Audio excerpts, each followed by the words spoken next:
Amid political uncertainty in South Korea, a court warrant has been sought to arrest impeached President Yoon Suk Yeol over charges linked to his brief martial law decree, with his fate now dependent on the Constitutional Court's decision. Last week, the National Assembly also voted to impeach acting President Han Duck-soo, further deepening the political crisis. Meanwhile, massive protests both for and against Yoon have rocked South Korea. More in this report.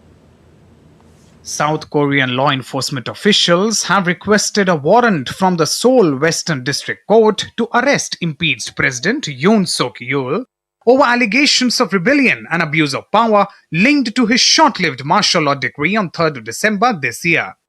Impeached President Yoon's lawyer has challenged the warrant, arguing that the warrant request was invalid. He also claimed that the anti-corruption agency lacks the legal authority to investigate rebellion charges. However, he evaded answering how the legal team would respond if the court approved the warrant for the president's detainment. The warrant request came after Yoon dodged several requests by the Joint Investigation Team and public prosecutors to appear for questioning and also blocked searches of his offices. While Yoon has the presidential privilege of immunity from criminal prosecution, such protections don't extend to allegations of rebellion or treason.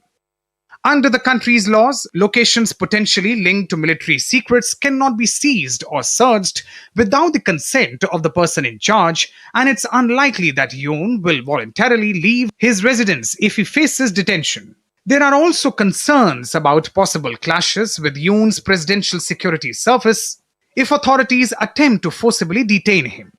Vast protests both for and against Yoon have rocked South Korea since he sought to impose martial law in early December, plunging the country into its worst political crisis in decades.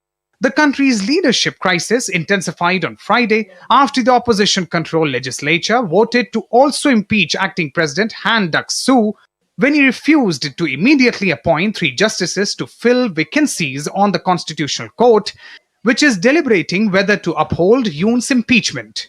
Now the presidential authority has been handed to Deputy Prime Minister and Finance Minister of South Korea. Yoon's fate now lies with the Constitutional Court.